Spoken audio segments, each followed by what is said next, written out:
கதாநாயகன் கமல்ஹாசனுடைய ரசிகர்களை பொறுத்த வரைக்கும் கமல்ஹாசனுடைய படங்கள் வெளிவரும்போது பாலாபிஷேகம் பண்ணுறது, அவருடைய கட் அவுட்டுக்கு ஆர்த்தி காட்டுறது என்பதோடு அவருடைய பொறுப்பெல்லாம் ஓய்ந்து விடுவதில்லை. அவர்களில் பலர் கண் தானம் செய்திருக்கிறார்கள், உடல் தானம் செஞ்சுருக்காங்க, பல பேர் பல சமூக நல பணிகளை செய்திருக்கிறார்கள். இப்படிப்பட்ட ஒரு இளைஞர்கள் பட்டாளத்தை தன் பின்ன ரசிகர்களாக பெற்றிருக்கின்ற கமல்ஹாசனை பார்த்து ஒரு நிருபர் கேட்டார், இவ்வளோ ஒரு இளைஞர் அமைப்பு உங்கள் பின்னாடி இருக்க, நீங்கள் ஏன் அரசியலில் இறங்கக்கூடாது என்று. நிச்சயமாக நான் அரசியல் இறங்க மாட்டேன், அரசியல் இறங்கினா நான் கொலைகாரன் ஆகிடுவேன் என்று ரஜினிகாந்த் ஒரு முறை ஒரு பேட்டியிலே சொல்லியிருந்தார். அவர் அப்படி சொன்னதுக்கு காரணம் அவருடைய டெம்பர்மெண்ட் அப்படி, ஏறக்குறைய அதே டெம்பர்மெண்ட் தான் எனக்கும். அதனால் நான் நிச்சயமாக அரசியலில் அடியெடுத்து வைக்க மாட்டேன் என்று அந்த நிருபருக்கு பதில் சொன்னார் கமல்ஹாசன். இது நடந்தது 1990ஆம் ஆண்டிலே. சரியாக 30 வருஷம் ஆச்சு. இன்றைக்கி அரசியலில் கமல்ஹாசன் எவ்வளவு தீவிரமாக ஈடுபட்டிருக்கிறார் அப்படின்றது உங்கள் எல்லாருக்கும் நல்லா தெரிஞ்ச விஷயம். இதிலேருந்து என்ன தெரியுது? மாற்றம் என்பது மட்டும்தான் மாறாதது என்று ஒரு மிகப்பெரிய அறிஞர் சொன்னார்ல, அதுதான் உண்மை. ஏவிஎம் நிறுவனம் தயாரித்த அன்னை திரைப்படம் எப்படிப்பட்ட வெற்றி படம் அப்படின்றது உங்கள் எல்லாருக்கும் நல்லா தெரியும். அந்த படத்தில் மிக முக்கியமான பாத்திரத்தை நடித்திருந்தவர் பானுமதி. அந்த படத்தினுடைய வெற்றிக்கு பானுமதியுடைய மிகச்சிறந்த நடிப்பாற்றலும் ஒரு முக்கியமான காரணம். அந்த படத்தினுடைய வெற்றிக்கு பின்னால் அந்த படத்தை இந்தியில் எடுக்க வேண்டும் என்று ஏவிஎம் நிறுவனத்தினர் விரும்பினார்கள். அவங்களுக்கு அப்போ இருந்த ஒரே சாய்ஸ் நர்கீஸ் தான். நர்கீஸ் நடித்தாங்கன்னா அன்னை திரைப்படம் நிச்சயமாக இந்தியில் மிகப்பெரிய வெற்றியை குவிக்கும் அப்படின்னு அவங்களுக்கு நம்பிக்கை இருந்தது. நர்கீஸ் அவங்களுக்கு ஏற்கனவே பழக்கம் அப்படின்றதுனாலும், நர்கீஸுடைய கணவரான சுனில் தத் ஏற்கனவே ஏவிஎம் நிறுவனத்தில் 2-3 படங்களில் நடித்தவர் என்பதாலையும் நர்கீஸை சந்திப்பதற்காக ஏவிஎம் சரவணன் பம்பாய்க்கு சென்றார். பம்பாயில் அவங்களை சந்தித்து பேசிகிட்டு இருக்கும்போது, நாங்கள் இப்போ ஒரு அன்னைன்னு ஒரு படத்தை எடுத்து வெளியிட்டிருக்கோம், அந்த படம் மிகப்பெரிய வெற்றி படம், அந்த படத்தில் நர்கீஸ் நடிக்கிறத பற்றி பேசுறதுக்காக தான் இங்கே வந்தோம் என்று ஏவிஎம் சரவணன் சொல்ல, அதை பற்றி நீங்கள் நர்கீஸ்கிட்ட பேசிக்கிங்க, நான் கிளம்புறேன்னு சொல்லிவிட்டு கிளம்பி விட்டார் சுனில் தத். இப்போ நர்கீஸ்கிட்ட இது மாதிரி நாங்கள் அன்னைன்னு ஒரு திரைப்படத்தை எடுத்திருக்கோம், அந்த படம் பெரிய வெற்றி படம், தமிழில் ஹிந்தியில் எடுக்கணும்னு நினைக்கிறோம், நீங்கள் நடிச்சிங்கன்னா தான் சரியாக இருக்கும் அப்படின்னு சரவணன் சொல்ல கையெடுத்து கும்பிட்டார் நர்கீஸ். நான் இல்லற வாழ்க்கையில் ஈடுபட்டு ரொம்ப பிரமாதமாக என்னுடைய வாழ்க்கை நடத்திக்கிட்டு இருக்கேன், இப்போ திரும்பவும் நான் படத்துறைக்கு வந்தேன்னா நிச்சயமாக இது எல்லாமே கெட்டுப்போகும், அதனால் தொடர்ந்து படங்களில் நடிக்கிறது இல்லைன்ற முடிவை நான் எடுத்திருக்கேன், என்னை மன்னிச்சுக்குங்க என்று சரவணனிடம் நர்கீஸ் சொல்ல, சரவணத்தோடு விட்டாரான்னா விடலை. நீங்கள் நடிக்கலைன்னா பரவாயில்ல, ஒரே ஒரு முறை அந்த படத்தை பாருங்கள், பார்த்துட்டு அப்புறம் உங்கள் அபிப்பிராயத்தை சொல்லுங்கள் என்று நர்கீஸன் சொன்னார். இப்போ நர்கீஸ் மிகவும் புத்திசாலித்தனமாக சரவணனிடம் ஒரு பதிலை சொன்னார். நான் அந்த படம் பார்த்தேன்னா நிச்சயமாக எனக்கு அந்த படம் பிடிக்கும், பிடிச்ச உடனே இந்த படத்தை நடிக்கலாமா அப்படின்ற ஒரு சஞ்சலம் என் மனசுக்குள்ளே பிறக்கும், அதுக்கெல்லாம் நான் ஆளாக விரும்பலை, அதனாலேயே உங்கள் படத்தை நான் பார்க்க விரும்பலை, என்னை மன்னிச்சுங்க என்று சொன்னார் நர்கீஸ். அந்த பானுமதியின் பாத்திரத்தில் நர்கீஸ் நடித்தா தான் மிகச்சிறப்பாக இருக்கும் அப்படின்னு ஏவிஎம் சரவணனுக்கு தெரியும், ஏவிஎம் நிறுவனத்தில் உள்ள எல்லோருக்கும் தெரியும். ஆனாலும் என்ன பண்ணுறது, நர்கீஸ் நடிக்க மாட்டேன்றாங்களே. வேறு வழி இல்லாமல் ஏவிஎம் நிறுவனத்தர் அந்த படத்தை இந்தியில் எடுத்த போது நிருபராய் என்ற நடிகையை போட்டு எடுத்தாங்க. லாட்லா என்ற பெயரில் வெளியான அந்த படம் தமிழிலே எந்த அளவு வெற்றி பெற்றதோ அந்த வெற்றியில் 20% வெற்றியை கூட இந்தியிலே பெற முடியல. ஒரு படக்கதையிலே யார் யார் நடிக்கணும்னு நடிகர் நடிகைகளை தேர்வு பண்ணுறதுக்குள்ள அது மிகவும் முக்கியமான அம்சம். அது இந்த படத்தினுடைய வெற்றியில் 30-40% பங்கு வகிக்கக்கூடியது.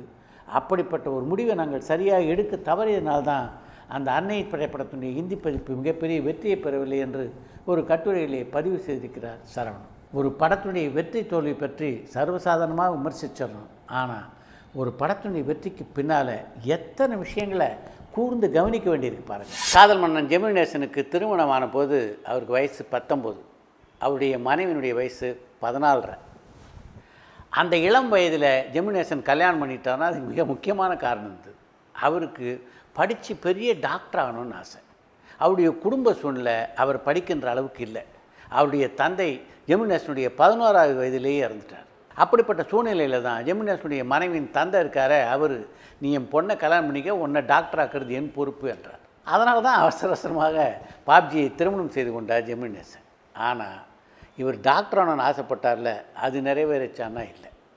திருமணம் நடந்த சில ஆண்டுகளிலேயே அவர் இறந்து விட்டார். அதன் காரணமாக ஜெமினி கணேசனுடைய ஆசை நிறைவேறலை. டாக்டர் ஆகணுன்ற ஆசை நிறைவேறலைன்னாலும் அதுக்கு பின்னால் பல திரைப்படங்களிலே டாக்டராக நடித்த ஜெமினி கணேசன் தன்னுடைய மகள்கள் பல பேரை டாக்டர் ஆக்கினார். அதுதான் அவருடைய மிகப்பெரிய அச்சீவ்மெண்ட். இன்றைக்கி என்னுடைய மகள்கள் பல பேர் டாக்டராக இருக்காங்க. டாக்டர் ஆனது மட்டும் இல்லாமல் மருத்துவத்துறையில் மிகப்பெரிய சாதனையை செய்து கொண்டிருக்கிறார்கள். என்னால் டாக்டர் ஆக முடியலன்னாலும் அவங்கள டாக்டர் ஆக்கினில்ல, அதில் வந்து எனக்கு மிகப்பெரிய மன திருப்தி என்று ஒரு பத்திரிகை பேட்டியிலே குறிப்பிட்டிருக்கிறார் ஜெமினிகணேசன். சினிமா உலகத்தை நீங்கள் பார்த்துருப்பீங்க, பல பேர் தாங்கள் நடிகனானோன்னு ஆசைப்படுவாங்க, நடக்காது. தன்னுடைய மகனை நடிகனாக்கி அந்த ஆசையை பூர்த்தி செய்து கொள்வார்கள். அப்படி தான் ஜெமினிகணேசன். இதில் ஜெமினிகணேசனுடைய சாதனை இருக்க, அது ஒரு மிகப்பெரிய நோபலான சாதனை அப்படின்னு தான் சொல்லணும். அவர் தன்னுடைய மகள் எல்லாம் டாக்டர் ஆக்கினதுனால இன்றைக்கி அவருடைய மகளான ஜிஜி ஒரு மிகப்பெரிய ஹாஸ்பிட்டலில் நுங்கம்பாக்கத்தில் நிறுவியிருக்காங்க. ஜிஜி ஹாஸ்பிட்டல் அப்படின்ற பேரில் இயங்குகின்ற அந்த ஹாஸ்பிட்டல் செயற்கை கருத்தரிப்பு முறையில் இன்றைக்கி தலை சிறந்த ஒரு மருத்துவமனையாக விளங்குகிறது. இதை ஜெமினிகணேசனுடைய மகளுடைய சாதனையாக மட்டும் நான் பார்க்கல, ஜெமினிகணேசனுடைய சாதனையாகத்தான் நான் பார்க்கிறேன். இந்த சினிமா உலகத்தில் எத்தனையோ கலைஞர்கள் பிற கலைஞர்களுக்கு உதவி பண்ணியிருக்காங்க.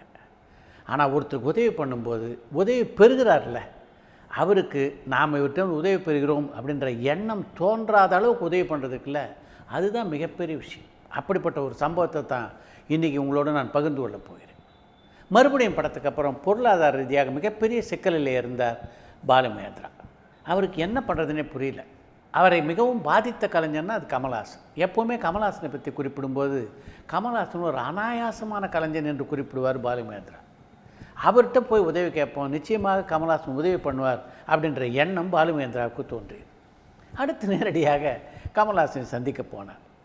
கமல்ஹாசன் இவரை பார்த்த உடனே உற்சாகமாயிட்டார். எப்போ ரெண்டு பேரும் சந்தித்து பேசிக்கிட்டாலும் உலக சினிமாவை அலசுன்னு அலசி தள்ளுவாங்க. அன்றைக்கி அப்படி தான் 1 மணி நேரம் அந்த படம் இந்த படம்னு மாறி மாறி பேசிகிட்டு இருந்தாங்க. அப்படிப்பட்ட சுவையான பேச்சுக்கு நடுவில் தான் எதற்காக கமல்ஹாசனை சந்திக்க வந்தோமோ அதை சொல்லவே முடியல பாலுமகேந்திராவால். எவ்வளோ நேரம் இப்படியே பேசிகிட்டு இருக்குது. மிகுந்த மனச்சுமையோடு சரி நான் கிளம்புறேன் என்று கிளம்பினார் பாலுமகேந்திரா. அப்போ கமல்ஹாசன் ஒரு நிமிஷம் இருங்க என்று சொல்லிவிட்டு அறைக்குள்ளே போனார். அறையிலேருந்து கமல்ஹாசன் வெளில வரும்போது அவர்கிட்ட ஒரு மிகப்பெரிய கவர் இருந்தது. அந்த கவரை பாலுமகேந்திராவிட்ட கொடுத்த கமல்ஹாசன், என்னுடைய ராஜ்கமல் நிறுவனத்துக்காக நீங்கள் ஒரு படம் டைரக்ட் பண்ணோம், அதுக்கான முன்பணம் தான் இதில் இருக்குது என்று பாலுமகேந்திராவிடம் சொன்னார். பாலுமகேந்திரா கமல்ஹாசன்கிட்ட எவ்வளோ பணம் கேட்கலாம் அப்படின்னு போனாரோ அதை போல் பல மடங்கு தொகை அந்த கவருக்குள்ளே இருந்தது. தான் உதவி பண்ணுறதை கூட உதவி பண்ணுறோம் அப்படின்ற உறுத்தல் அந்த உதவி பெறுகிறவருக்கு இல்லாமல் கமல்ஹாசன் கொடுத்த அந்த பாணி இருக்க, அதை பற்றி பல நாட்கள் பல நண்பர்கள்கிட்ட பகிர்ந்து கொண்டிருக்கிறார் பாலுமகேந்திரா. நாம் ஒருத்தருக்கு உதவி செய்யும்போது யார் அந்த உதவியை பெறுகிறார்களோ அவங்களுக்கு எந்த உறுத்தலும் இல்லாத அளவிலே அந்த உதவி செய்கிறது இருக்க, அது மிகப்பெரிய விஷயம். அப்படிப்பட்ட காரியத்தை தான் அன்னைக்கு உலகநாயகன் கமல்ஹாசன் செய்தார். இந்த கிசுகிசுவெல்லாம் இப்போ தான் கொஞ்ச நாளாக இருக்குது அப்படின்னு நாம் நினச்சிட்ருக்கோம். ஆனால் பட உலகம் ஆரம்பிக்கப்பட்ட நாள்லேயே அது இருந்திருக்கு அப்படின்னு ஒரு பேட்டியில் சொல்லியிருக்கிறார் எல்லிசா டங்கன். எல்லிசா டங்கன் தான் எம்ஜிஆரை சதிலீலாவை திரைப்படத்திலே அறிமுகப்படுத்தி இயக்குனர். அவர்கிட்ட நீங்கள் இயக்கிய நடிகைகளில் உங்களுக்கு யாரை பிடிக்கும் அப்படின்னு ஒரு முறை கேட்டார் ஒரு நிருபர். எல்லாரும் எனக்கு பிடிக்கும், ஆனால் என்னன்னா எல்லாருமே கொஞ்சம் ஓவராக மேக்கப் போட்டுட்ருப்பாங்க. எனக்கு மேக்கப் கலையும் நல்லா தெரியும் அப்படின்றதுனால அவங்களுடைய மேக்கப்பெல்லாம் நான் கொஞ்சம் திருத்துவேன். அது மட்டும் இல்லாமல் அவங்க கையை பிடிச்சிட்டு கூட்டிகிட்டு போய் அவங்களுக்கு வந்து எப்படி நடிக்கணும்னு சொல்லி தருவேன். இதெல்லாம் பார்த்துட்டு பல பேர் எனக்கும் அந்த நடிகளுக்கும் தொடர்பு இருக்கிறதா கூட கிசுகிசுத்து இருக்கிறார்கள் என்று குறிப்பிட்டிருக்கிறார் எல்லிசா டங்கன். எம்ஜிஆரை அறிமுகப்படுத்திய இயக்குனர் காலத்திலேருந்தே இந்த கிசுகிசு இருக்குது அப்படின்றது அவருடைய பேட்டியின் மூலமாக நமக்கு தெரிய வருகிறது.